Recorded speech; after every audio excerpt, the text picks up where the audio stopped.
The Tennessee nursing student disappeared back in 2011. Her body wasn't found until 3 years later.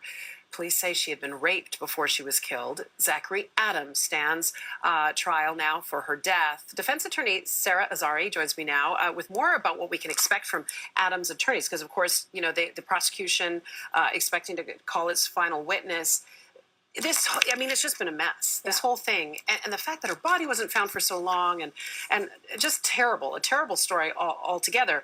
But this co-defendant who testified against his old friend, how does all of that play into this? Well, I think that's going to be good for the defense, because when a co-defendant testifies, the co-defendant is obviously pointing the finger away from himself and at the other guy. And so there's that motive, there's that bias in the testimony, but that does not automatically discredit the testimony of the co-defendant, because if there's corroborating evidence independent of that, then that carries some weight. And I think in this case, there is some corroboration of what Autry has testified to. Right. There's some statements that were made by Adams that he testified to, where we also heard from another witness, a friend who was not involved in this case, a man named Anthony Phoenix, who also took the stand and said that he said some of the same things, referring to Bobo as, you know, the prettiest bitch, that he couldn't have found a prettier bitch or something like that to take care of, you know, asking him if he was interested in going and raping somebody. Goodness. There's some really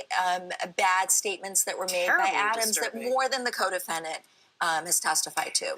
This defendant, Zachary Adams, has a rap sheet like a mile long. How does that factor into this? Well, that's interesting. The rap sheet, so long as the crimes, I mean, he's a meth addict, so I'm guessing some of those crimes might be drug related. Okay. But if those crimes are relevant crimes, they're violent crimes, rapes, murders, assaults, those are absolutely relevant convictions. Yeah, speaks to his personality and propensity. Exactly. And also, even if he wasn't convicted and it was just conduct, like his ex-girlfriend is testifying to about his violence, those can also come in as character evidence against him. If you were defending this individual, I imagine you'd have it. I know it's hard to even imagine, but if you had to defend him, how would you be coaching him in terms of how he, you know, even behaved in court in front of the judge and in front of the jury and in front of the family even? Well, you know, I'm not sure how much resources he has, but generally I think the best thing to do is go with a jury consultant who is going to, it's very difficult to look at someone who for 33 years of his life has acted a certain way. He might make certain facial expressions in response to certain things he hears, and to undo everything for a trial and you know, it's one thing to sort of help him style his appearance. You shave and put on a new suit or something. But to undo your just instinctual, you know, your reactions, sure. I think is a very difficult thing to do.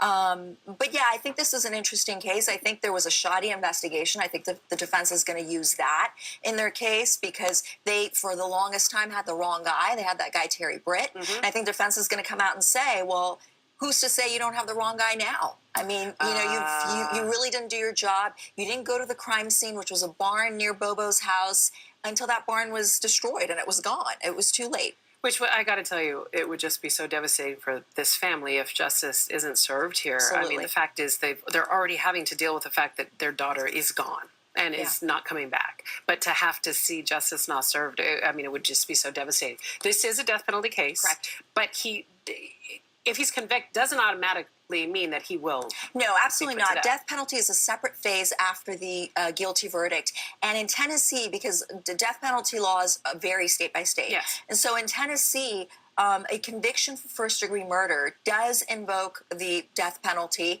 provided that there's at least 1 out of 16 factors that are aggravating present. And in this case, I think one of the things is a prior a felony conviction for a violent crime against a person. It could be that the murder occurred in some very torturous manner, which, you know, if she was raped and then killed, there could be a case made for that. And also the fact that the defense, I think, has some good things for it in the death penalty phase, because they can bring in the mitigating factors, which is his meth addiction. And if they can prove that it created such a psychosis for Zach Adams that his mental state was, impacted, they might be able to undo the death penalty exposure. But the meth addiction obviously is not a defense to these crimes. Today is the 7th day of the prosecution's case. We'll have to wait and see where things go from here. Sarah, really good to see you. Good to see Thank you you too. so much.